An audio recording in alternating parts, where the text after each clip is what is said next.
Hello everyone. Welcome to the Complex Cinema channel. Before we dive into today's video, please make sure to hit that subscribe button and give this video a like if you enjoy the content. Today, we are going to discuss the film Nonton Keluyar Dari Penjara, Menuju Kejan, Sulia Suara, Episode 1 Sub-Indo.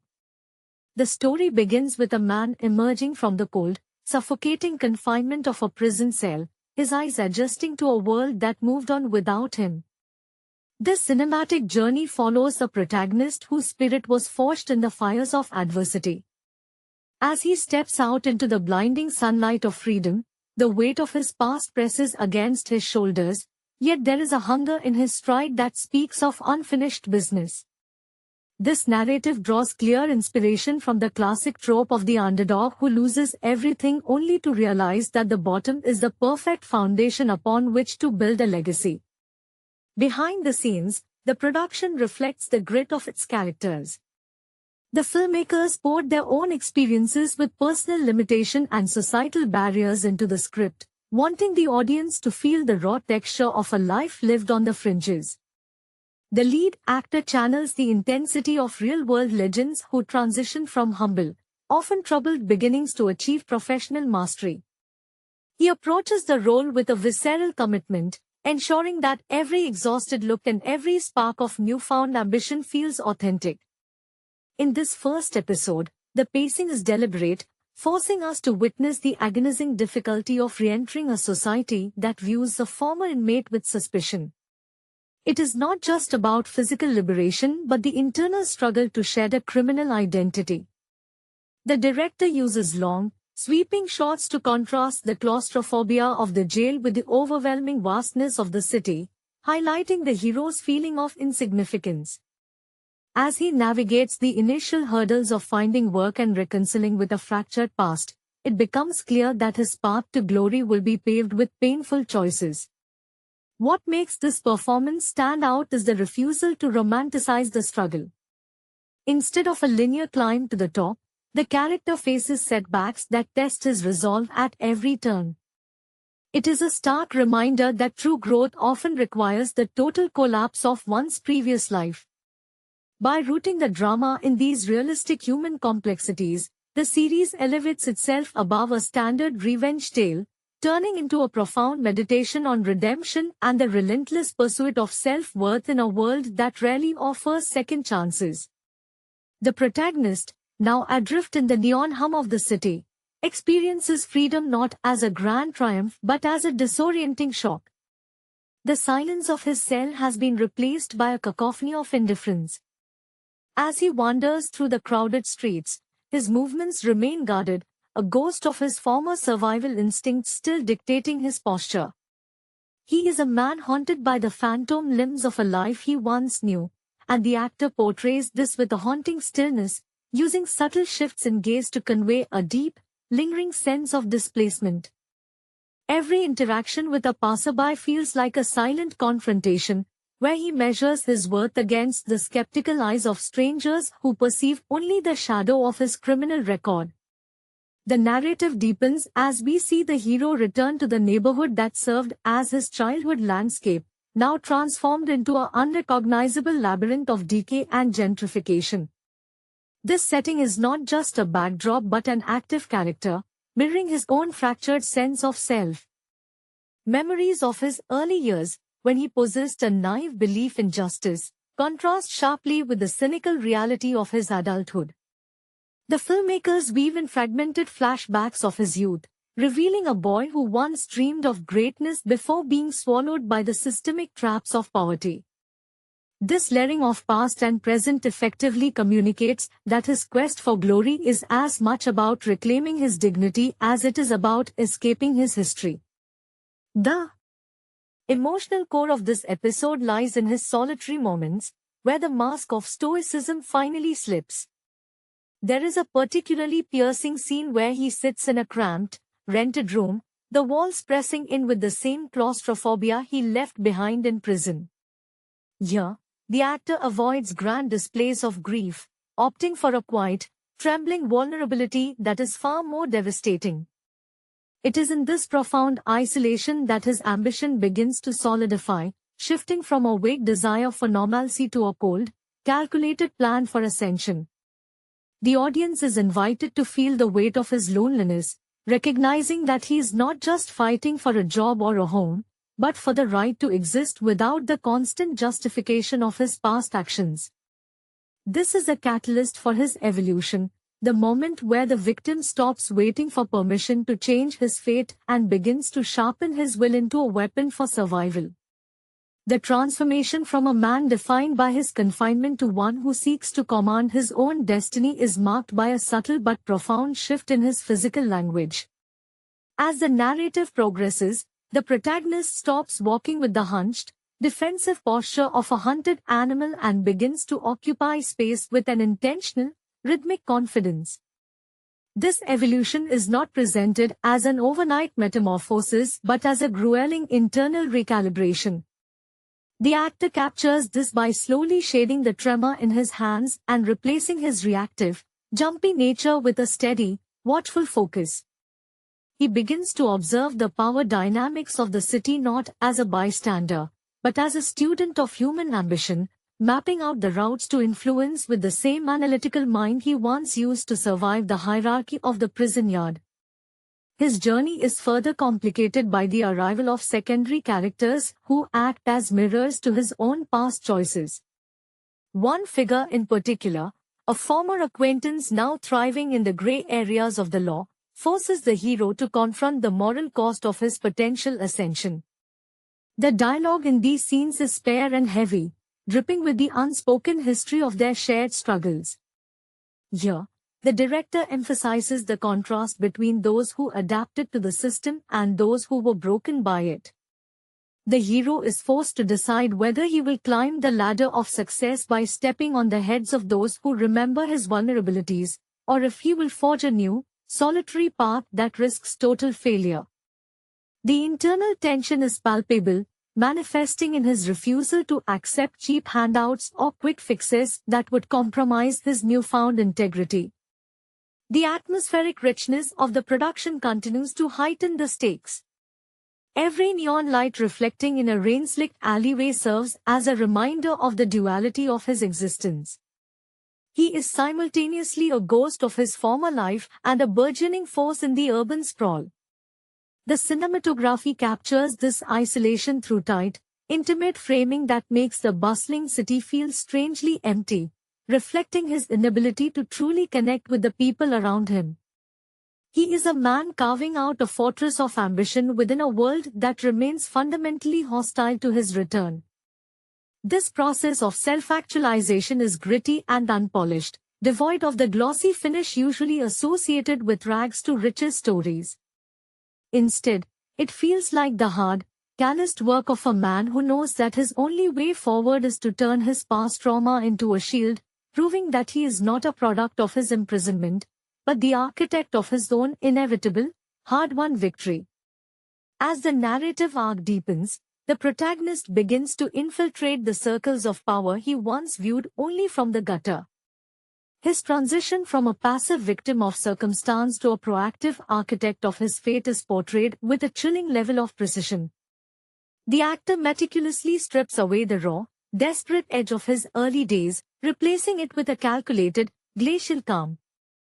It is a terrifying transformation to witness because it reveals that the same traits which ensured his survival in the chaotic, violent ecosystem of prison are the very ones that make him uniquely suited to exploit the ruthless corporate and underground power structures of the city. He moves through boardrooms and illicit back alleys alike with the clinical detachment of a predator who has learned that empathy is a luxury he can no longer afford. The emotional weight of the story is anchored in the haunting realization that his pursuit of greatness is a lonely road. His interactions with his few remaining contacts are defined by a palpable sense of grief for the versions of themselves they could have been had circumstances been kinder.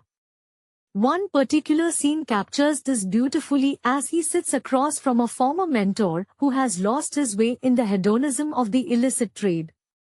The hero looks at the man and sees not a friend, but a mirror of his own potential future if he chooses the wrong path. The silence between them is loaded with the heavy, unspoken admission that their bond was forged in the wreckage of youth and that any attempt to rekindle it is merely an attempt to mourn the past. The lead actor conveys this with a single, lingering look, his eyes reflecting a profound weariness that cuts through his outward display of cold ambition.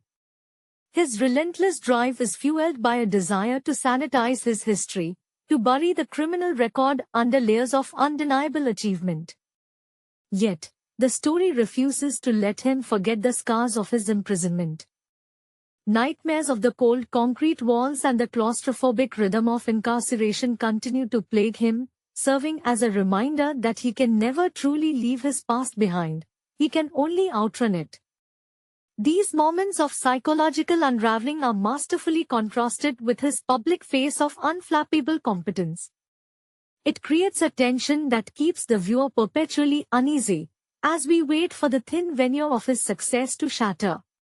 By the closing beats of this segment, the hero has begun to assemble his own small empire of influence, not through wealth, but through the accumulation of secrets and the strategic exploitation of others' desperation. He has become a mirror image of the system that once oppressed him, proving that he understands the rules of the game far better than those who have always sat in comfort. This is not a story of a hero finding redemption in the conventional sense, but rather a somber, gripping exploration of a soul that has decided that if the world will not grant him grace, he will force it to grant him respect. He is a man who has looked into the abyss of his own failures and decided to build his kingdom upon the very ruins he was supposed to be buried under. The accumulation of power, however, begins to exact a heavy toll on the protagonist's humanity. As he orchestrates his rise from the shadows, the lines between his survival instincts and his moral compass begin to blur, creating a friction that threatens to consume him from within. He finds himself in a position of authority where he must make cold, utilitarian decisions that echo the very systemic cruelty he once sought to escape. The irony is not lost on him. He is becoming the master of the same machinery that once ground him into the dirt. The actor portrays this internal conflict with a subtle, jagged intensity, showcasing a man who is terrified of the person he is becoming, yet finds himself unable to stop the momentum of his own ambition. A pivotal turning point emerges when he is presented with an opportunity to betray a long-standing associate for the sake of cementing his position in the city hierarchy. The choice is a classic test of character, one that highlights his growth but simultaneously underscores his isolation. He stands at a crossroads where the temptation to trade his remaining scraps of integrity for absolute security is immense. The cinematography in these moments pulls back, favoring wider shots that emphasize his singular position in a vast, indifferent urban landscape. He is no longer just a man fighting for survival, but a player in a high-stakes game where he is constantly forced to evaluate the price of his soul against the value of his liberation. His interactions with the city itself start to shift as well. The neon lights that once felt hostile now seem to glow with the promise of a kingdom within his grasp. He navigates the streets with a newfound, terrifying ease, no longer looking over his shoulder for the law or his past rivals, but looking forward with the singular focus of a predator. Yet, the series ensures the viewer never forgets the cost. Flashbacks of his time in prison are no longer just nightmares, but anchors of perspective. They remind him that every step forward is a step further away from the man he was before the world broke him. The episode concludes with a masterful display of this newfound authority, as he navigates a dangerous confrontation with a rival without ever raising his voice or losing his composure. The silence he carries with him, once a symptom of his trauma, has been weaponized into an aura of untouchable command. He has shed the skin of the convict and donned the cloak of a strategist, proving that he is no longer waiting for the world to offer him a seat at the table. He is building his own table, piece by bloody piece, out of the wreckage of his former life. It is a chilling, triumphant progression, leaving the audience to wonder how much further he is willing to go before he completely loses himself in the pursuit of his own legend. The cost of his ascent is not measured in currency, but in the slow erosion of his capacity for peace. As he consolidates his influence, the protagonist finds that his environment has become a reflection of his own tactical ruthlessness. He operates from a high-rise office that offers a panoramic view of the sprawling city, a stark contrast to the small, barred windows of his youth. Yet, from this height, he is more isolated than ever. He spends his nights mapping out the vulnerabilities of his adversaries, his mind a constant, whirring engine of strategy that refuses to switch off even in the deepest hours of the night. The actor plays these moments with a hollowed-out exhaustion, conveying that while he has won the war for status, he is slowly losing the battle for his own mental well-being. His relationships have become transactional by necessity, as he fears that any genuine connection is merely a liability waiting to be exploited.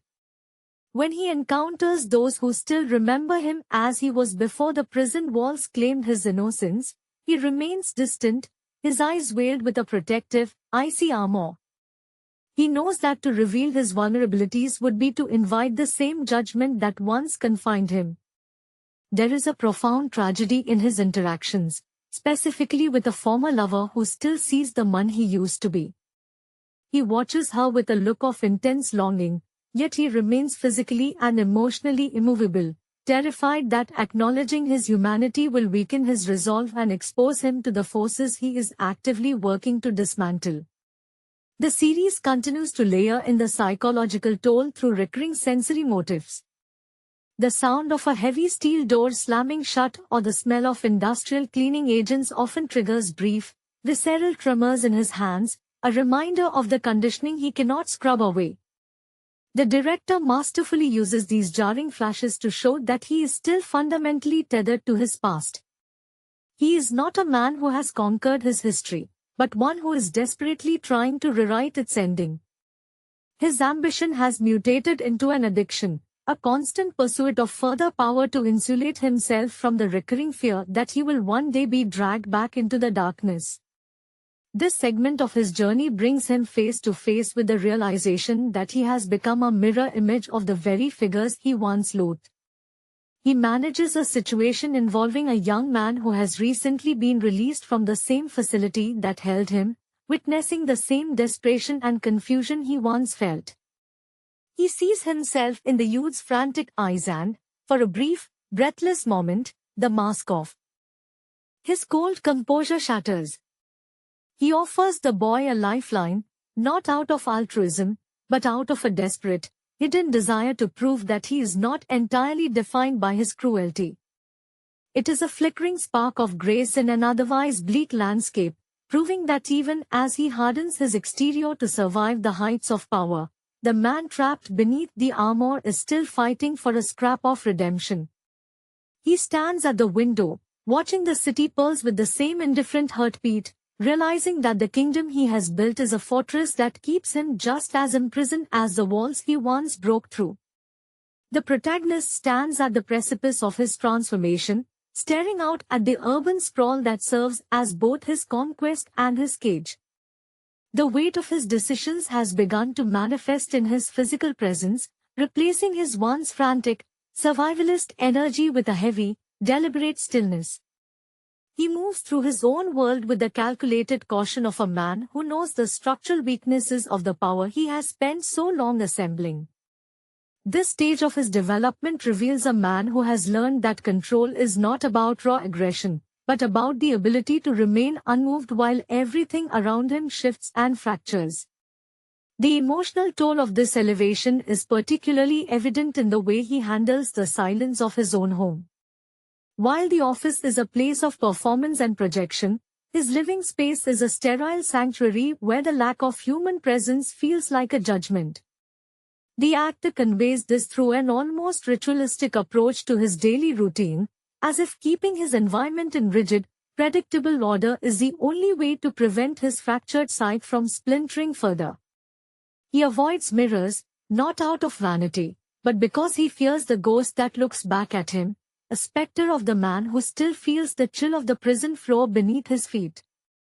His interactions with subordinates reveal the depth of his detachment. He commands loyalty through fear and precise, transactional rewards, mirroring the rigid hierarchies he mastered behind bars. Yet, when he is alone, the facade of the untouchable strategist cracks. He spends hours dissecting the logic of his own actions, questioning whether he is truly ascending or simply building a more elaborate prison for his conscience. This internal inquiry is masterfully directed. We see him trace the scars on his skin, a tactile reminder of the physical violence that once defined his existence, contrasting it with the invisible scars of his current political battles. The narrative reaches a point of high tension as the consequences of his rapid rise begin to collide with the lingering ghosts of his past.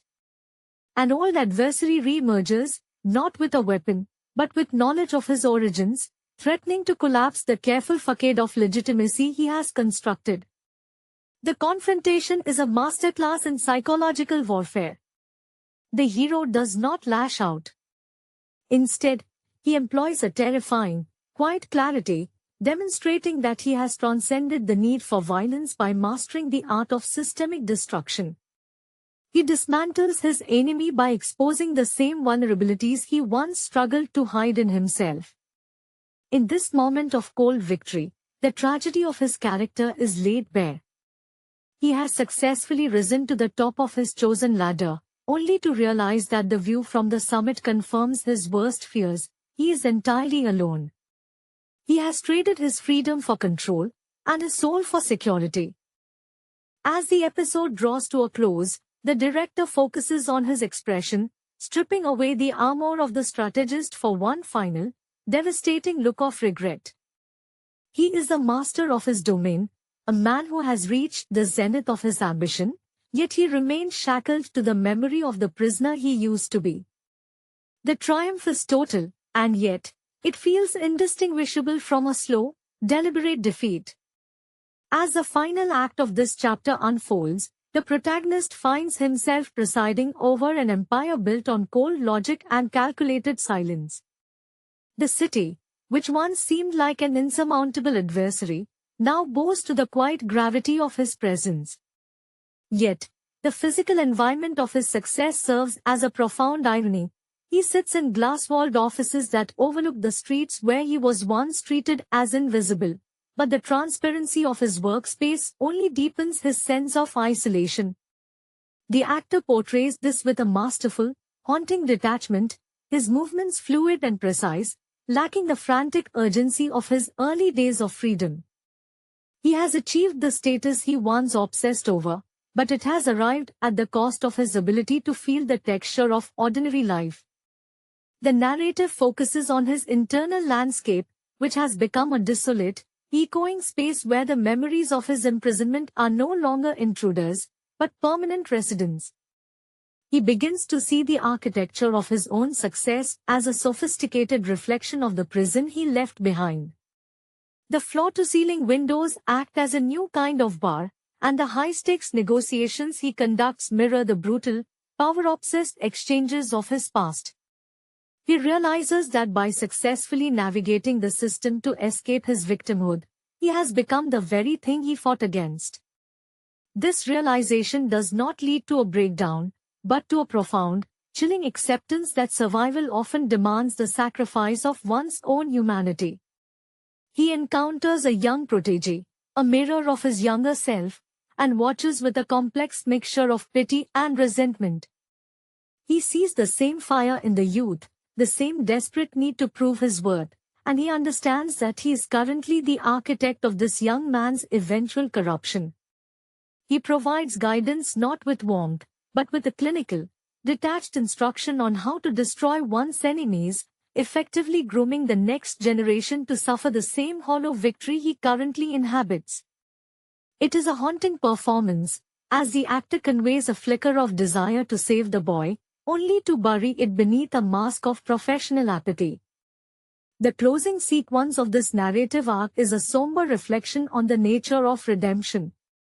He walks through the late-night streets of the city, not as a man on the run, but as a man who owns the shadows. He stops at a bridge overlooking the dark, churning water, a symbolic boundary between his past failures and his present power. He stares into the reflection of the neon signs, seeing the blurred, unrecognizable image of himself. There is no joy in his eyes, only the weary resignation of a man who has won everything and lost the person he once intended to be. The music swells into a melancholic crescendo, underscoring the tragic truth that while he has successfully escaped the prison of stone and steel, he has constructed a much more permanent one within the confines of his own ambition. He turns and walks into the night, a victor in a world he no longer recognizes, forever bound to the ghost of the boy who only wanted to be free. The cycle of ambition reaches a dangerous saturation point as the protagonist begins to view his own mortality as the only remaining variable he cannot control. Having dismantled the external threats that once loomed over his past, he turns his gaze toward the fragility of his current stature. The realization hits with the weight of a physical blow that the higher one climbs, the more precarious the descent becomes. He begins to see the city not as a kingdom to be ruled, but as a ticking mechanism designed to purge any element that attempts to exert true sovereignty. His paranoia is not the frantic fear of a hunted criminal, but the sharp, analytical dread of a strategist who knows exactly how quickly systems can turn against their creators. His daily routine becomes a study in obsessive preservation. He spends his hours analyzing the flow of influence, scrutinizing his inner circle for the slightest fracture of loyalty.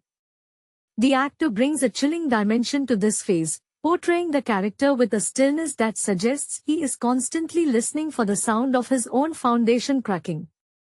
There is a particularly tense sequence where he hosts a dinner for his closest associates. He remains at the head of the table, not as a host, but as an observer. He monitors the subtle shifts in their body language, the hesitation in their praise, and the glint of ambition in their eyes. He is no longer human to them, but a monolith of success, and the loneliness inherent in that projection is visceral. He eats, drinks, and converses, yet his eyes remain detached, constantly calculating the inevitable moment when he will have to eliminate the very people he has curated to surround him. The cinematography reinforces this alienation by employing extreme depth of field, keeping him in sharp focus while the rest of the world blurs into an indistinct, flickering hedge of neon and shadows. He has become the architect of his own exclusion, separated from the common humanity of the city by the velvet ropes of his own design. His internal dialogue, which previously focused on survival, has shifted into a dark meditation on legacy. He wonders if the world will remember the man he was or the weapon he has become. The ghost of his childhood self, that naive boy who believed in a justice that never materialized, seems to watch him from the corners of his high-rise office, a spectral presence reminding him that every step he took toward glory was a step away from the person he was meant to be. As the chapter closes, he is confronted by a situation that tests the structural integrity of his empire. An unexpected legal challenge, rooted in the very past he tried to bury, threatens to expose the methods he used to ascend. It is a moment of raw, unvarnished risk. Instead of panic, he responds with a terrifying, calm resolve. He realizes that to protect the kingdom, he must be willing to burn the surrounding landscape to the ground. He has transitioned from a survivor to a force of nature, an entity that acknowledges that he can no longer exist within the confines of morality. He makes the call that will seal his path, a decision that confirms he has successfully shed the last remnants of his empathy. He stands against the glass, the city lights reflected in his eyes like a dying fire, fully aware that the victory he holds in his hands is the very thing that will eventually consume him. Hello everyone. Welcome to the Complex Cinema channel. Before we dive into today's video, please make sure to hit that subscribe button and give this video a like if you enjoy the content. Today, we are going to discuss the film Nonton Keluyar Dari Penjara, Menuju Kejan, Suliya Suara, Episode 1 Sub-Indo. The story begins with a man emerging from the cold, suffocating confinement of a prison cell, his eyes adjusting to a world that moved on without him. This cinematic journey follows the protagonist whose spirit was forged in the fires of adversity. As he steps out into the blinding sunlight of freedom, the weight of his past presses against his shoulders, yet there is a hunger in his stride that speaks of unfinished business. This narrative draws clear inspiration from the classic trope of the underdog who loses everything only to realize that the bottom is the perfect foundation upon which to build a legacy. Behind the scenes, the production reflects the grit of its characters. The filmmakers poured their own experiences with personal limitation and societal barriers into the script, wanting the audience to feel the raw texture of a life lived on the fringes. The lead actor channels the intensity of real-world legends who transition from humble, often troubled beginnings to achieve professional mastery. He approaches the role with a visceral commitment, ensuring that every exhausted look and every spark of newfound ambition feels authentic. In this first episode, the pacing is deliberate, forcing us to witness the agonizing difficulty of re-entering a society that views the former inmate with suspicion. It is not just about physical liberation but the internal struggle to shed a criminal identity. The director uses long, sweeping shots to contrast the claustrophobia of the jail with the overwhelming vastness of the city, highlighting the hero's feeling of insignificance. As he navigates the initial hurdles of finding work and reconciling with a fractured past, it becomes clear that his path to glory will be paved with painful choices. What makes this performance stand out is the refusal to romanticize the struggle. Instead of a linear climb to the top, the character faces setbacks that test his resolve at every turn. It is a stark reminder that true growth often requires the total collapse of one's previous life. By rooting the drama in these realistic human complexities, the series elevates itself above a standard revenge tale, turning into a profound meditation on redemption and the relentless pursuit of self-worth in a world that rarely offers second chances. The protagonist, now adrift in the neon hum of the city, experiences freedom not as a grand triumph but as a disorienting shock. The silence of his cell has been replaced by a cacophony of indifference. As he wanders through the crowded streets, his movements remain guarded, a ghost of his former survival instincts still dictating his posture. He is a man haunted by the phantom limbs of a life he once knew, and the actor portrays this with a haunting stillness, using subtle shifts in gaze to convey a deep, lingering sense of displacement. Every interaction with a passerby feels like a silent confrontation, where he measures his worth against the skeptical eyes of strangers who perceive only the shadow of his criminal record. The narrative deepens as we see the hero return to the neighborhood that served as his childhood landscape, now transformed into an unrecognizable labyrinth of decay and gentrification. This setting is not just a backdrop but an active character, mirroring his own fractured sense of self. Memories of his early years, when he possessed a naive belief in justice, contrast sharply with the cynical reality of his adulthood. The filmmakers weave in fragmented flashbacks of his youth, revealing a boy who once dreamed of greatness before being swallowed by the systemic traps of poverty. This layering of past and present effectively communicates that his quest for glory is as much about reclaiming his dignity as it is about escaping his history. The emotional core of this episode lies in his solitary moments, where the mask of stoicism finally slips. There is a particularly piercing scene where he sits in a cramped, rented room, the walls pressing in with the same claustrophobia he left behind in prison. Here, the actor avoids grand displays of grief, opting for a quiet, trembling vulnerability that is far more devastating. It is in this profound isolation that his ambition begins to solidify, shifting from a vague desire for normalcy to a cold, calculated plan for ascension. The audience is invited to feel the weight of his loneliness, recognizing that he is not just fighting for a job or a home, but for the right to exist without the constant justification of his past actions. This is a catalyst for his evolution, the moment where the victim stops waiting for permission to change his fate and begins to sharpen his will into a weapon for survival. The transformation from a man defined by his confinement to one who seeks to command his own destiny is marked by a subtle but profound shift in his physical language. As the narrative progresses, the protagonist stops walking with the hunched, defensive posture of a hunted animal and begins to occupy space with an intentional, rhythmic confidence. This evolution is not presented as an overnight metamorphosis but as a grueling internal recalibration. The actor captures this by slowly shading the tremor in his hands and replacing his reactive, jumpy nature with a steady, watchful focus.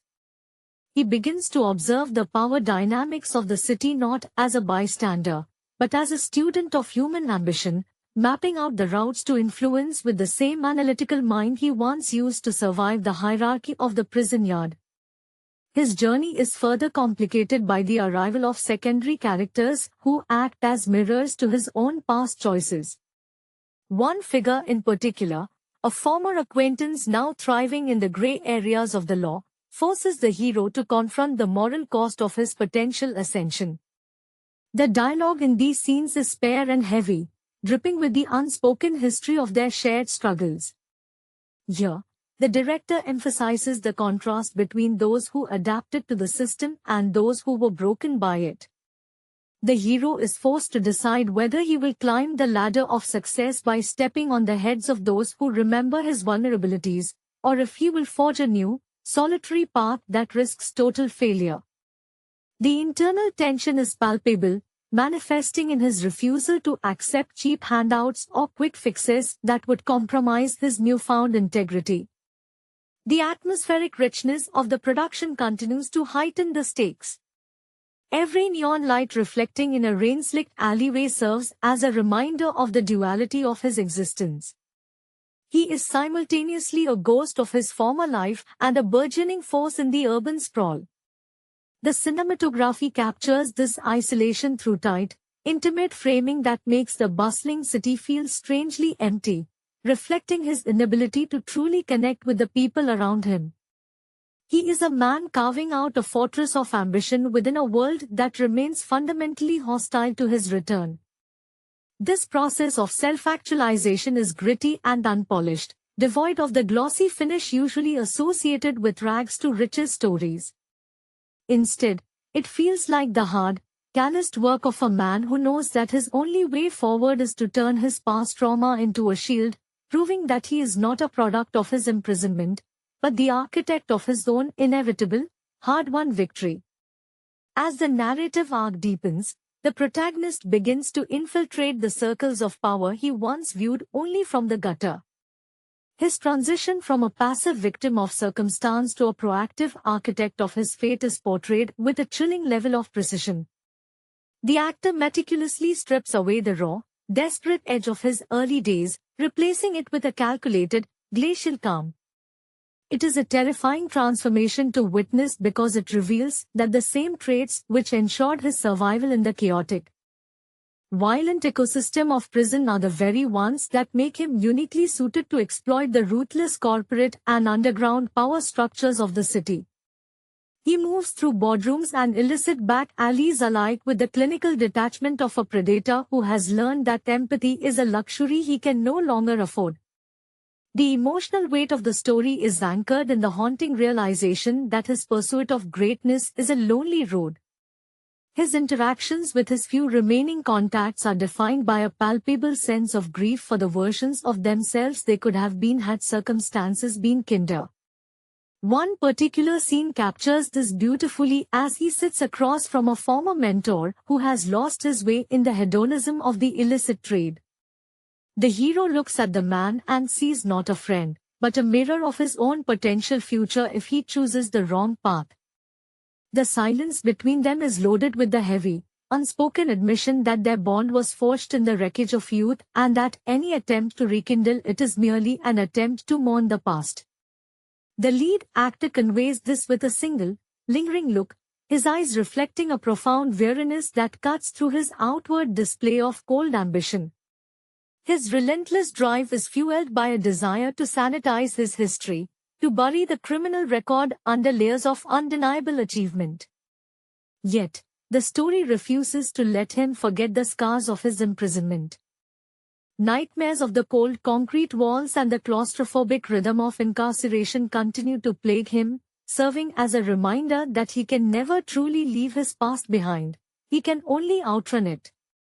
These moments of psychological unraveling are masterfully contrasted with his public face of unflappable competence. It creates a tension that keeps the viewer perpetually uneasy, as we wait for the thin veneer of his success to shatter. By the closing beats of this segment, the hero has begun to assemble his own small empire of influence, not through wealth, but through the accumulation of secrets and the strategic exploitation of others' desperation. He has become a mirror image of the system that once oppressed him, proving that he understands the rules of the game far better than those who have always sat in comfort. This is not a story of a hero finding redemption in the conventional sense, but rather a somber, gripping exploration of a soul that has decided that if the world will not grant him grace, he will force it to grant him respect. He is a man who has looked into the abyss of his own failures and decided to build his kingdom upon the very ruins he was supposed to be buried under. The accumulation of power, however, begins to exact a heavy toll on the protagonist's humanity. As he orchestrates his rise from the shadows, the lines between his survival instincts and his moral compass begin to blur, creating a friction that threatens to consume him from within. He finds himself in a position of authority where he must make cold, utilitarian decisions that echo the very systemic cruelty he once sought to escape. The irony is not lost on him. He is becoming the master of the same machinery that once ground him into the dirt. The actor portrays this internal conflict with a subtle, jagged intensity, showcasing a man who is terrified of the person he is becoming, yet finds himself unable to stop the momentum of his own ambition.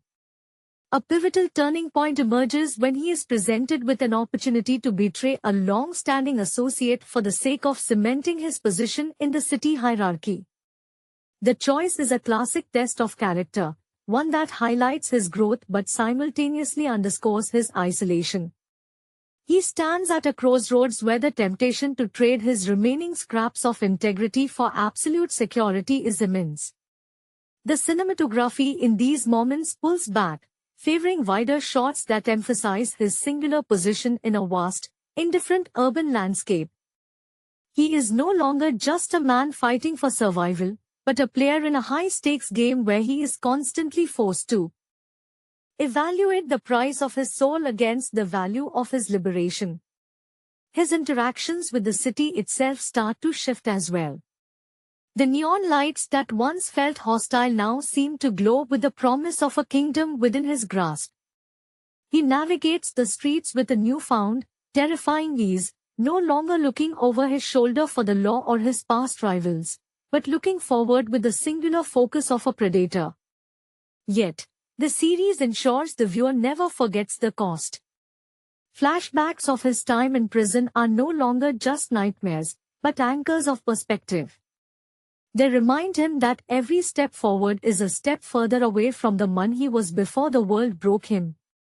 The episode concludes with a masterful display of this newfound authority, as he navigates a dangerous confrontation with a rival without ever raising his voice or losing his composure.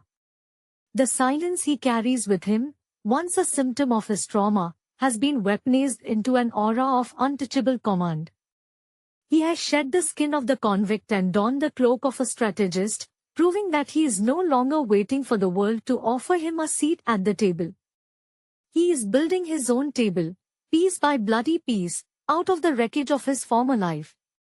It is a chilling, triumphant progression, leaving the audience to wonder how much further he is willing to go before he completely loses himself in the pursuit of his own legend. The cost of his ascent is not measured in currency, but in the slow erosion of his capacity for peace. As he consolidates his influence, the protagonist finds that his environment has become a reflection of his own tactical ruthlessness. He operates from a high-rise office that offers a panoramic view of the sprawling city, a stark contrast to the small, barred windows of his youth. Yet, from this height, he is more isolated than ever.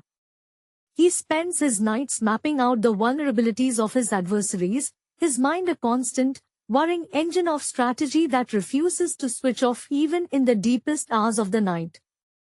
The actor plays these moments with a hollowed-out exhaustion, conveying that while he has won the war for status, he is slowly losing the battle for his own mental well-being. His relationships have become transactional by necessity, as he fears that any genuine connection is merely a liability waiting to be exploited. When he encounters those who still remember him as he was before the prison walls claimed his innocence, he remains distant, his eyes veiled with a protective, icy armor. He knows that to reveal his vulnerabilities would be to invite the same judgment that once confined him. There is a profound tragedy in his interactions, specifically with a former lover who still sees the man he used to be. He watches her with a look of intense longing, yet he remains physically and emotionally immovable, terrified that acknowledging his humanity will weaken his resolve and expose him to the forces he is actively working to dismantle. The series continues to layer in the psychological toll through recurring sensory motifs. The sound of a heavy steel door slamming shut or the smell of industrial cleaning agents often triggers brief, visceral tremors in his hands, a reminder of the conditioning he cannot scrub away.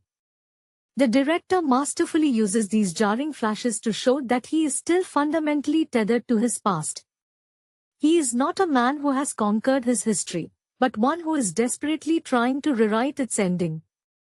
His ambition has mutated into an addiction, a constant pursuit of further power to insulate himself from the recurring fear that he will one day be dragged back into the darkness. This segment of his journey brings him face to face with the realization that he has become a mirror image of the very figures he once loathed. He manages a situation involving a young man who has recently been released from the same facility that held him, witnessing the same desperation and confusion he once felt. He sees himself in the youth's frantic eyes and, for a brief, breathless moment, the mask off. His cold composure shatters. He offers the boy a lifeline, not out of altruism, but out of a desperate, hidden desire to prove that he is not entirely defined by his cruelty. It is a flickering spark of grace in an otherwise bleak landscape, proving that even as he hardens his exterior to survive the heights of power, the man trapped beneath the armor is still fighting for a scrap of redemption. He stands at the window, watching the city pulse with the same indifferent heartbeat, realizing that the kingdom he has built is a fortress that keeps him just as imprisoned as the walls he once broke through. The protagonist stands at the precipice of his transformation, staring out at the urban sprawl that serves as both his conquest and his cage. The weight of his decisions has begun to manifest in his physical presence, replacing his once frantic, survivalist energy with a heavy, deliberate stillness. He moves through his own world with the calculated caution of a man who knows the structural weaknesses of the power he has spent so long assembling. This stage of his development reveals a man who has learned that control is not about raw aggression, but about the ability to remain unmoved while everything around him shifts and fractures. The emotional toll of this elevation is particularly evident in the way he handles the silence of his own home. While the office is a place of performance and projection, his living space is a sterile sanctuary where the lack of human presence feels like a judgment. The actor conveys this through an almost ritualistic approach to his daily routine, as if keeping his environment in rigid, predictable order is the only way to prevent his fractured sight from splintering further. He avoids mirrors, not out of vanity, but because he fears the ghost that looks back at him, a specter of the man who still feels the chill of the prison floor beneath his feet. His interactions with subordinates reveal the depth of his detachment. He commands loyalty through fear and precise, transactional rewards, mirroring the rigid hierarchies he mastered behind bars. Yet, when he is alone, the facade of the untouchable strategist cracks. He spends hours dissecting the logic of his own actions, questioning whether he is truly ascending or simply building a more elaborate prison for his conscience. This internal inquiry is masterfully directed. We see him trace the scars on his skin, a tactile reminder of the physical violence that once defined his existence, contrasting it with the invisible scars of his current political battles. The narrative reaches a point of high tension as the consequences of his rapid rise begin to collide with the lingering ghosts of his past. An old adversary re-emerges, not with a weapon, but with knowledge of his origins, threatening to collapse the careful facade of legitimacy he has constructed. The confrontation is a masterclass in psychological warfare. The hero does not lash out. Instead, he employs a terrifying, quiet clarity, demonstrating that he has transcended the need for violence by mastering the art of systemic destruction. He dismantles his enemy by exposing the same vulnerabilities he once struggled to hide in himself. In this moment of cold victory, the tragedy of his character is laid bare. He has successfully risen to the top of his chosen ladder, only to realize that the view from the summit confirms his worst fears. He is entirely alone. He has traded his freedom for control, and his soul for security. As the episode draws to a close, the director focuses on his expression, stripping away the armor of the strategist for one final, devastating look of regret. He is a master of his domain, a man who has reached the zenith of his ambition, yet he remains shackled to the memory of the prisoner he used to be. The triumph is total, and yet, it feels indistinguishable from a slow, deliberate defeat. As the final act of this chapter unfolds, the protagonist finds himself presiding over an empire built on cold logic and calculated silence. The city, which once seemed like an insurmountable adversary, now bows to the quiet gravity of his presence. Yet, the physical environment of his success serves as a profound irony. He sits in glass-walled offices that overlook the streets where he was once treated as invisible, but the transparency of his workspace only deepens his sense of isolation. The actor portrays this with a masterful, haunting detachment, his movements fluid and precise, lacking the frantic urgency of his early days of freedom. He has achieved the status he once obsessed over, but it has arrived at the cost of his ability to feel the texture of ordinary life. The narrative focuses on his internal landscape, which has become a desolate, echoing space where the memories of his imprisonment are no longer intruders, but permanent residents. He begins to see the architecture of his own success as a sophisticated reflection of the prison he left behind. The floor-to-ceiling windows act as a new kind of bar, and the high-stakes negotiations he conducts mirror the brutal, power-obsessed exchanges of his past. He realizes that by successfully navigating the system to escape his victimhood, he has become the very thing he fought against. This realization does not lead to a breakdown, but to a profound, chilling acceptance that survival often demands the sacrifice of one's own humanity. He encounters a young protégé, a mirror of his younger self, and watches with a complex mixture of pity and resentment. He sees the same fire in the youth, the same desperate need to prove his worth, and he understands that he is currently the architect of this young man's eventual corruption. He provides guidance not with warmth, but with a clinical, detached instruction on how to destroy one's enemies, effectively grooming the next generation to suffer the same hollow victory he currently inhabits.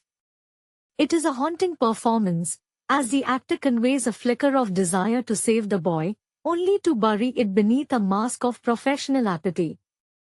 The closing sequence of this narrative arc is a somber reflection on the nature of redemption. He walks through the late-night streets of the city, not as a man on the run, but as a man who owns the shadows. He stops at a bridge overlooking the dark, churning water, a symbolic boundary between his past failures and his present power. He stares into the reflection of the neon signs, seeing the blurred, unrecognizable image of himself. There is no joy in his eyes, only the weary resignation of a man who has won everything and lost the person he once intended to be. The music swells into a melancholic crescendo, underscoring the tragic truth that while he has successfully escaped the prison of stone and steel, he has constructed a much more permanent one within the confines of his own ambition. He turns and walks into the night, a victor in a world he no longer recognizes, forever bound to the ghost of the boy who only wanted to be free. The cycle of ambition reaches a dangerous saturation point as the protagonist begins to view his own mortality as the only remaining variable he cannot control. Having dismantled the external threats that once loomed over his past, he turns his gaze toward the fragility of his current stature. The realization hits with the weight of a physical blow that the higher one climbs, the more precarious the descent becomes. He begins to see the city not as a kingdom to be ruled, but as a ticking mechanism designed to purge any element that attempts to exert true sovereignty. His paranoia is not the frantic fear of a hunted criminal, but the sharp, analytical dread of a strategist who knows exactly how quickly systems can turn against their creators. His daily routine becomes a study in obsessive preservation. He spends his hours analyzing the flow of influence, scrutinizing his inner circle for the slightest fracture of loyalty. The actor brings a chilling dimension to this phase, portraying the character with a stillness that suggests he is constantly listening for the sound of his own foundation cracking. There is a particularly tense sequence where he hosts a dinner for his closest associates. He remains at the head of the table, not as a host, but as an observer. He monitors the subtle shifts in their body language, the hesitation in their praise, and the glint of ambition in their eyes. He is no longer human to them, but a monolith of success, and the loneliness inherent in that projection is visceral. He eats, drinks, and converses, yet his eyes remain detached, constantly calculating the inevitable moment when he will have to eliminate the very people he has curated to surround him. The cinematography reinforces this alienation by employing extreme depth of field, keeping him in sharp focus while the rest of the world blurs into an indistinct, flickering hedge of neon and shadows. He has become the architect of his own exclusion, separated from the common humanity of the city by the velvet ropes of his own design. His internal dialogue, which previously focused on survival, has shifted into a dark meditation on legacy. He wonders if the world will remember the man he was or the weapon he has become. The ghost of his childhood self, that naive boy who believed in a justice that never materialized, seems to watch him from the corners of his high-rise office, a spectral presence reminding him that every step he took toward glory was a step away from the person he was meant to be. As the chapter closes, he is confronted by a situation that tests the structural integrity of his empire. An unexpected legal challenge, rooted in the very past he tried to bury, threatens to expose the methods he used to ascend. It is a moment of raw, unvarnished risk. Instead of panic, he responds with a terrifying, calm resolve. He realizes that to protect the kingdom, he must be willing to burn the surrounding landscape to the ground. He has transitioned from a survivor to a force of nature, an entity that acknowledges that he can no longer exist within the confines of morality. He makes the call that will seal his path, a decision that confirms he has successfully shed the last remnants of his empathy. He stands against the glass, the city lights reflected in his eyes like a dying fire, fully aware that the victory he holds in his hands is the very thing that will eventually consume him. Hello everyone! Welcome to the Complex Cinema channel. Before we dive into today's video, please make sure to hit that subscribe button and give this video a like if you enjoy the content. Today, we are going to discuss the film Naunton Keluyar Dari Penjara, Menuju Kejan, Sulia Suara, Episode 1 Sub-Indo. The story begins with a man emerging from the cold, suffocating confinement of a prison cell, his eyes adjusting to a world that moved on without him. This cinematic journey follows a protagonist whose spirit was forged in the fires of adversity. As he steps out into the blinding sunlight of freedom, the weight of his past presses against his shoulders, yet there is a hunger in his stride that speaks of unfinished business. This narrative draws clear inspiration from the classic trope of the underdog who loses everything only to realize that the bottom is the perfect foundation upon which to build a legacy. Behind the scenes, the production reflects the grit of its characters. The filmmakers poured their own experiences with personal limitation and societal barriers into the script, wanting the audience to feel the raw texture of a life lived on the fringes. The lead actor channels the intensity of real-world legends who transition from humble, often troubled beginnings to achieve professional mastery. He approaches the role with a visceral commitment, ensuring that every exhausted look and every spark of newfound ambition feels authentic. In this first episode, the pacing is deliberate, forcing us to witness the agonizing difficulty of re-entering a society that views the former inmate with suspicion. It is not just about physical liberation but the internal struggle to shed a criminal identity. The director uses long, sweeping shots to contrast the claustrophobia of the jail with the overwhelming vastness of the city, highlighting the hero's feeling of insignificance.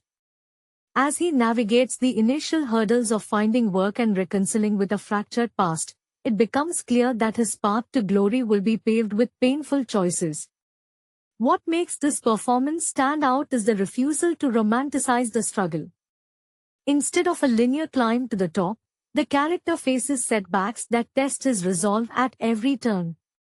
It is a stark reminder that true growth often requires the total collapse of one's previous life. By rooting the drama in these realistic human complexities, the series elevates itself above a standard revenge tale, turning into a profound meditation on redemption and the relentless pursuit of self-worth in a world that rarely offers second chances. The protagonist, now adrift in the neon hum of the city, experiences freedom not as a grand triumph but as a disorienting shock. The silence of his cell has been replaced by a cacophony of indifference. As he wanders through the crowded streets, his movements remain guarded, a ghost of his former survival instincts still dictating his posture. He is a man haunted by the phantom limbs of a life he once knew, and the actor portrays this with a haunting stillness, using subtle shifts in gaze to convey a deep, lingering sense of displacement.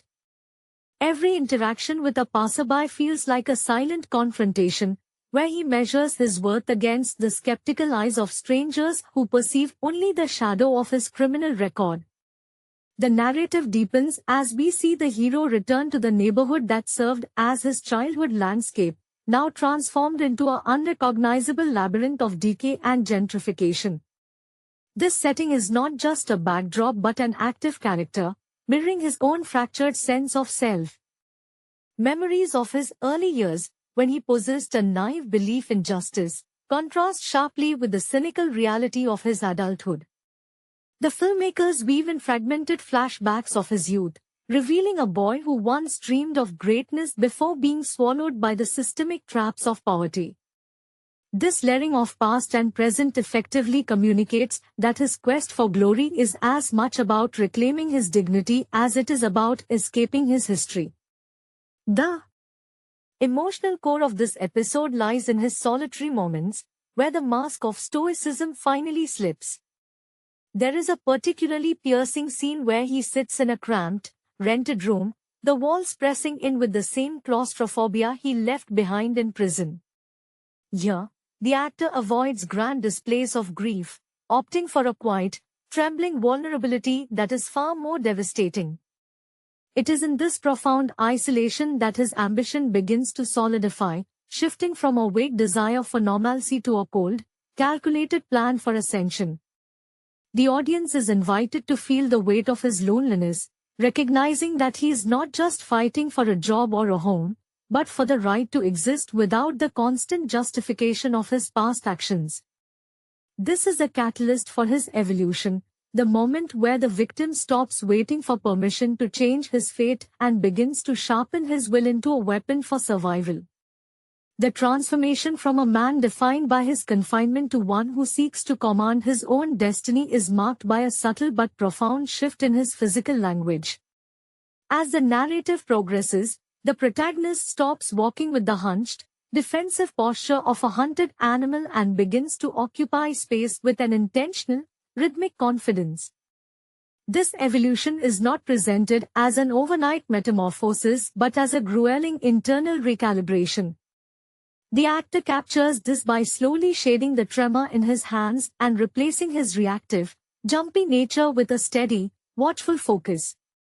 He begins to observe the power dynamics of the city not as a bystander, but as a student of human ambition, mapping out the routes to influence with the same analytical mind he once used to survive the hierarchy of the prison yard. His journey is further complicated by the arrival of secondary characters who act as mirrors to his own past choices. One figure in particular, a former acquaintance now thriving in the grey areas of the law, forces the hero to confront the moral cost of his potential ascension. The dialogue in these scenes is spare and heavy, dripping with the unspoken history of their shared struggles. Here, the director emphasizes the contrast between those who adapted to the system and those who were broken by it. The hero is forced to decide whether he will climb the ladder of success by stepping on the heads of those who remember his vulnerabilities, or if he will forge a new, solitary path that risks total failure.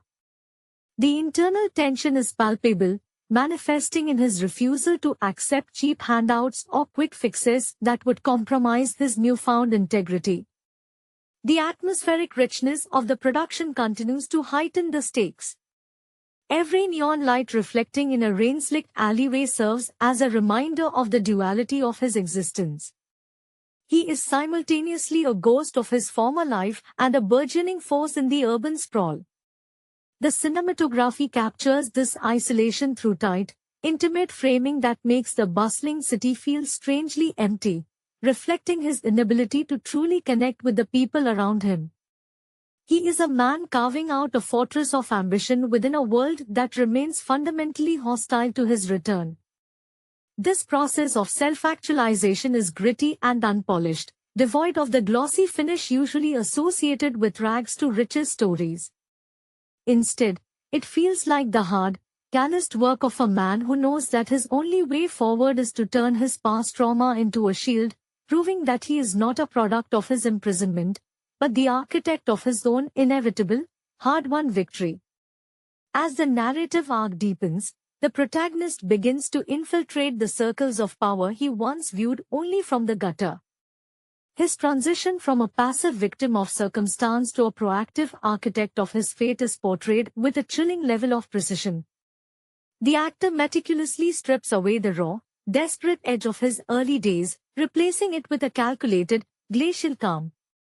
It is a terrifying transformation to witness because it reveals that the same traits which ensured his survival in the chaotic, violent ecosystem of prison are the very ones that make him uniquely suited to exploit the ruthless corporate and underground power structures of the city. He moves through boardrooms and illicit back alleys alike with the clinical detachment of a predator who has learned that empathy is a luxury he can no longer afford. The emotional weight of the story is anchored in the haunting realization that his pursuit of greatness is a lonely road. His interactions with his few remaining contacts are defined by a palpable sense of grief for the versions of themselves they could have been had circumstances been kinder. One particular scene captures this beautifully as he sits across from a former mentor who has lost his way in the hedonism of the illicit trade. The hero looks at the man and sees not a friend, but a mirror of his own potential future if he chooses the wrong path. The silence between them is loaded with the heavy, unspoken admission that their bond was forged in the wreckage of youth and that any attempt to rekindle it is merely an attempt to mourn the past. The lead actor conveys this with a single, lingering look, his eyes reflecting a profound weariness that cuts through his outward display of cold ambition. His relentless drive is fueled by a desire to sanitize his history, to bury the criminal record under layers of undeniable achievement. Yet, the story refuses to let him forget the scars of his imprisonment. Nightmares of the cold concrete walls and the claustrophobic rhythm of incarceration continue to plague him, serving as a reminder that he can never truly leave his past behind. He can only outrun it. These moments of psychological unraveling are masterfully contrasted with his public face of unflappable competence. It creates a tension that keeps the viewer perpetually uneasy, as we wait for the thin veneer of his success to shatter. By the closing beats of this segment, the hero has begun to assemble his own small empire of influence, not through wealth, but through the accumulation of secrets and the strategic exploitation of others' desperation. He has become a mirror image of the system that once oppressed him, proving that he understands the rules of the game far better than those who have always sat in comfort. This is not a story of a hero finding redemption in the conventional sense, but rather a somber, gripping exploration of a soul that has decided that if the world will not grant him grace, he will force it to grant him respect. He is a man who has looked into the abyss of his own failures and decided to build his kingdom upon the very ruins he was supposed to be buried under. The accumulation of power, however, begins to exact a heavy toll on the protagonist's humanity. As he orchestrates his rise from the shadows, the lines between his survival instincts and his moral compass begin to blur, creating a friction that threatens to consume him from within. He finds himself in a position of authority where he must make cold, utilitarian decisions that echo the very systemic cruelty he once sought to escape. The irony is not lost on him. He is becoming the master of the same machinery that once ground him into the dirt. The actor portrays this internal conflict with a subtle, jagged intensity, showcasing a man who is terrified of the person he is becoming, yet finds himself unable to stop the momentum of his own ambition. A pivotal turning point emerges when he is presented with an opportunity to betray a long-standing associate for the sake of cementing his position in the city hierarchy. The choice is a classic test of character, one that highlights his growth but simultaneously underscores his isolation. He stands at a crossroads where the temptation to trade his remaining scraps of integrity for absolute security is immense. The cinematography in these moments pulls back, favoring wider shots that emphasize his singular position in a vast, indifferent urban landscape. He is no longer just a man fighting for survival, but a player in a high-stakes game where he is constantly forced to evaluate the price of his soul against the value of his liberation. His interactions with the city itself start to shift as well. The neon lights that once felt hostile now seem to glow with the promise of a kingdom within his grasp. He navigates the streets with a newfound, terrifying ease, no longer looking over his shoulder for the law or his past rivals, but looking forward with the singular focus of a predator. Yet, the series ensures the viewer never forgets the cost. Flashbacks of his time in prison are no longer just nightmares, but anchors of perspective. They remind him that every step forward is a step further away from the man he was before the world broke him. The episode concludes with a masterful display of this newfound authority, as he navigates a dangerous confrontation with a rival without ever raising his voice or losing his composure. The silence he carries with him, once a symptom of his trauma, has been weaponized into an aura of untouchable command. He has shed the skin of the convict and donned the cloak of a strategist, proving that he is no longer waiting for the world to offer him a seat at the table. He is building his own table, piece by bloody piece, out of the wreckage of his former life. It is a chilling, triumphant progression, leaving the audience to wonder how much further he is willing to go before he completely loses himself in the pursuit of his own legend. The cost of his ascent is not measured in currency, but in the slow erosion of his capacity for peace.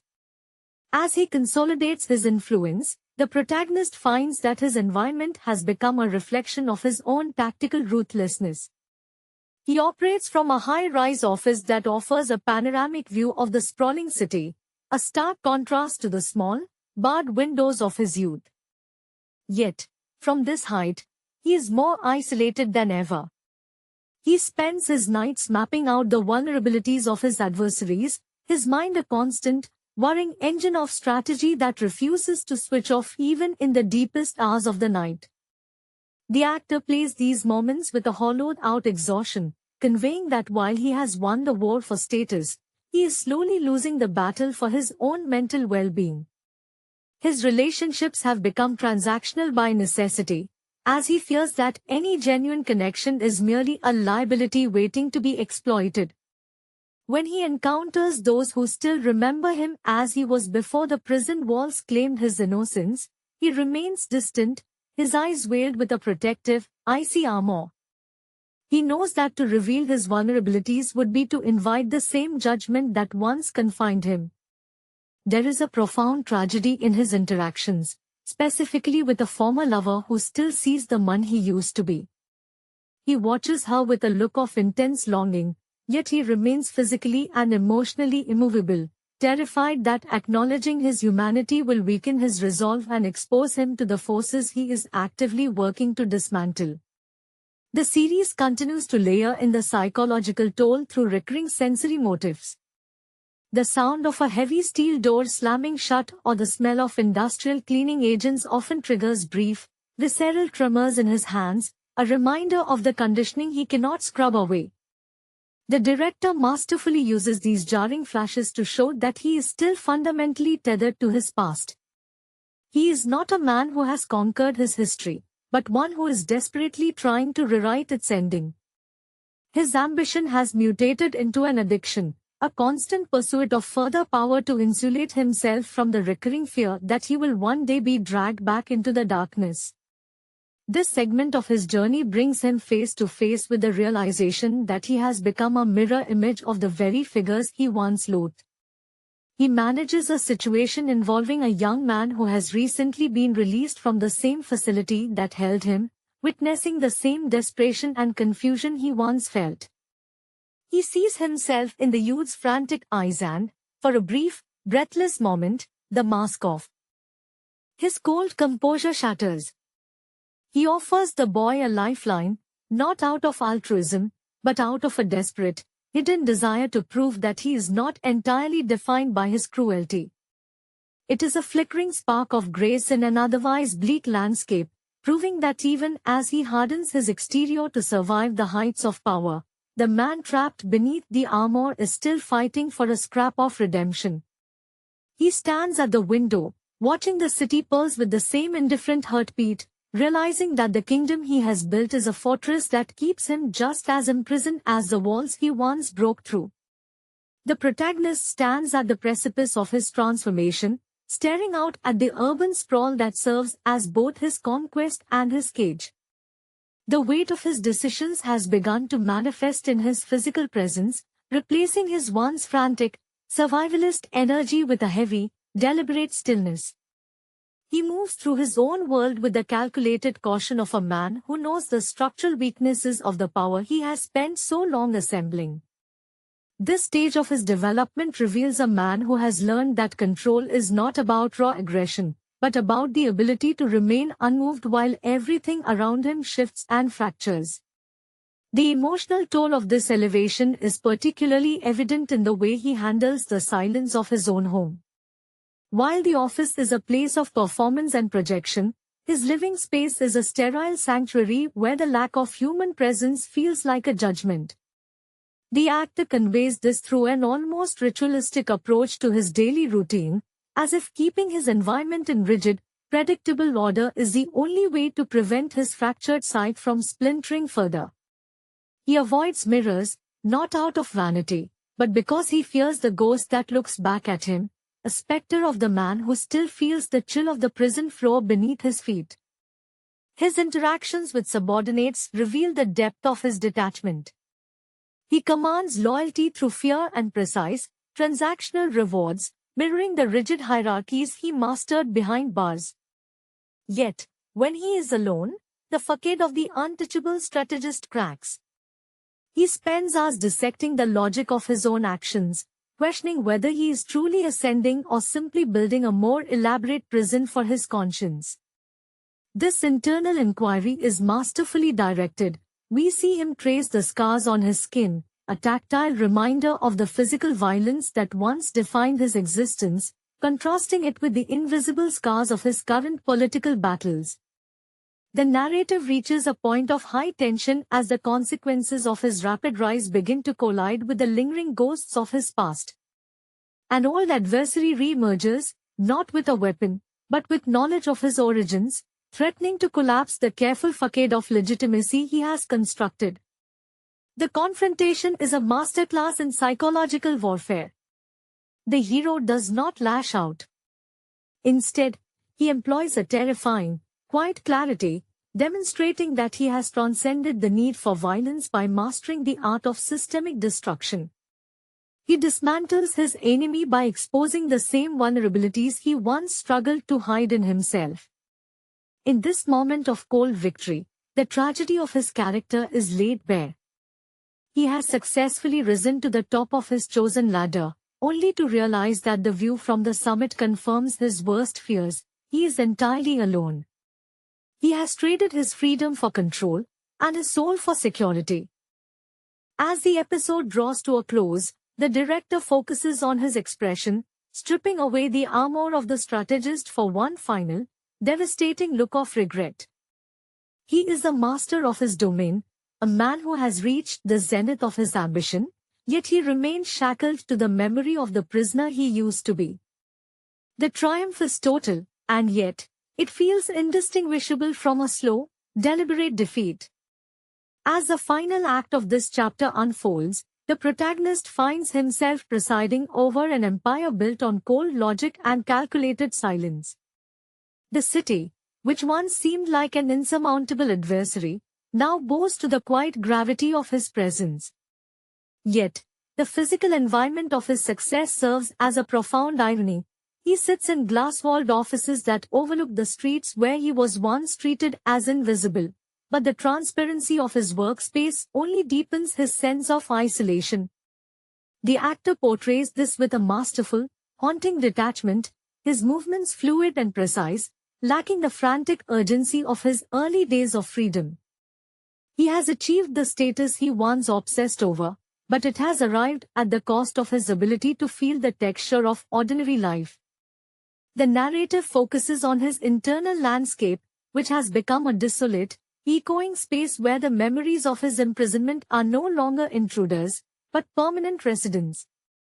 He begins to see the architecture of his own success as a sophisticated reflection of the prison he left behind. The floor-to-ceiling windows act as a new kind of bar, and the high-stakes negotiations he conducts mirror the brutal, power-obsessed exchanges of his past. He realizes that by successfully navigating the system to escape his victimhood, he has become the very thing he fought against. This realization does not lead to a breakdown, but to a profound, chilling acceptance that survival often demands the sacrifice of one's own humanity. He encounters a young protégé, a mirror of his younger self, and watches with a complex mixture of pity and resentment. He sees the same fire in the youth, the same desperate need to prove his worth, and he understands that he is currently the architect of this young man's eventual corruption. He provides guidance not with warmth, but with a clinical, detached instruction on how to destroy one's enemies, effectively grooming the next generation to suffer the same hollow victory he currently inhabits. It is a haunting performance, as the actor conveys a flicker of desire to save the boy, only to bury it beneath a mask of professional apathy. The closing sequence of this narrative arc is a somber reflection on the nature of redemption. He walks through the late-night streets of the city, not as a man on the run, but as a man who owns the shadows. He stops at a bridge overlooking the dark, churning water, a symbolic boundary between his past failures and his present power. He stares into the reflection of the neon signs, seeing the blurred, unrecognizable image of himself. There is no joy in his eyes, only the weary resignation of a man who has won everything and lost the person he once intended to be.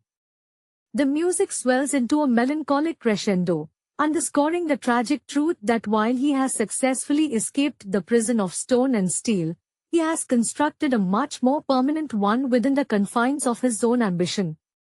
He turns and walks into the night, a victor in a world he no longer recognizes, forever bound to the ghost of the boy who only wanted to be free. The cycle of ambition reaches a dangerous saturation point as the protagonist begins to view his own mortality as the only remaining variable he cannot control. Having dismantled the external threats that once loomed over his past, he turns his gaze toward the fragility of his current stature. The realization hits with the weight of a physical blow that the higher one climbs, the more precarious the descent becomes. He begins to see the city not as a kingdom to be ruled, but as a ticking mechanism designed to purge any element that attempts to exert true sovereignty. His paranoia is not the frantic fear of a hunted criminal, but the sharp, analytical dread of a strategist who knows exactly how quickly systems can turn against their creators. His daily routine becomes a study in obsessive preservation. He spends his hours analyzing the flow of influence, scrutinizing his inner circle for the slightest fracture of loyalty. The actor brings a chilling dimension to this phase, portraying the character with a stillness that suggests he is constantly listening for the sound of his own foundation cracking. There is a particularly tense sequence where he hosts a dinner for his closest associates. He remains at the head of the table, not as a host, but as an observer. He monitors the subtle shifts in their body language, the hesitation in their praise, and the glint of ambition in their eyes. He is no longer human to them, but a monolith of success, and the loneliness inherent in that projection is visceral. He eats, drinks, and converses, yet his eyes remain detached, constantly calculating the inevitable moment when he will have to eliminate the very people he has curated to surround him. The cinematography reinforces this alienation by employing extreme depth of field, keeping him in sharp focus while the rest of the world blurs into an indistinct, flickering hedge of neon and shadows. He has become the architect of his own exclusion, separated from the common humanity of the city by the velvet ropes of his own design. His internal dialogue, which previously focused on survival, has shifted into a dark meditation on legacy. He wonders if the world will remember the man he was or the weapon he has become. The ghost of his childhood self, that naive boy who believed in a justice that never materialized, seems to watch him from the corners of his high-rise office, a spectral presence reminding him that every step he took toward glory was a step away from the person he was meant to be. As the chapter closes, he is confronted by a situation that tests the structural integrity of his empire. An unexpected legal challenge, rooted in the very past he tried to bury, threatens to expose the methods he used to ascend. It is a moment of raw, unvarnished risk. Instead of panic, he responds with a terrifying, calm resolve. He realizes that to protect the kingdom, he must be willing to burn the surrounding landscape to the ground. He has transitioned from a survivor to a force of nature, an entity that acknowledges that he can no longer exist within the confines of morality. He makes the call that will seal his path, a decision that confirms he has successfully shed the last remnants of his empathy. He stands against the glass, the city lights reflected in his eyes like a dying fire, fully aware that the victory he holds in his hands is the very thing that will eventually consume him. Hello everyone! Welcome to the Complex Cinema channel. Before we dive into today's video, please make sure to hit that subscribe button and give this video a like if you enjoy the content. Today, we are going to discuss the film Nonton Keluyar Dari Penjara, Menuju Kejan, Sulia Suara, Episode 1 Sub-Indo. The story begins with a man emerging from the cold, suffocating confinement of a prison cell, his eyes adjusting to a world that moved on without him. This cinematic journey follows the protagonist whose spirit was forged in the fires of adversity. As he steps out into the blinding sunlight of freedom, the weight of his past presses against his shoulders, yet there is a hunger in his stride that speaks of unfinished business. This narrative draws clear inspiration from the classic trope of the underdog who loses everything only to realize that the bottom is the perfect foundation upon which to build a legacy. Behind the scenes, the production reflects the grit of its characters. The filmmakers poured their own experiences with personal limitation and societal barriers into the script, wanting the audience to feel the raw texture of a life lived on the fringes. The lead actor channels the intensity of real-world legends who transition from humble, often troubled beginnings to achieve professional mastery. He approaches the role with a visceral commitment, ensuring that every exhausted look and every spark of newfound ambition feels authentic. In this first episode, the pacing is deliberate, forcing us to witness the agonizing difficulty of re-entering a society that views a former inmate with suspicion. It is not just about physical liberation but the internal struggle to shed a criminal identity. The director uses long, sweeping shots to contrast the claustrophobia of the jail with the overwhelming vastness of the city, highlighting the hero's feeling of insignificance. As he navigates the initial hurdles of finding work and reconciling with a fractured past, it becomes clear that his path to glory will be paved with painful choices. What makes this performance stand out is the refusal to romanticize the struggle. Instead of a linear climb to the top, the character faces setbacks that test his resolve at every turn. It is a stark reminder that true growth often requires the total collapse of one's previous life.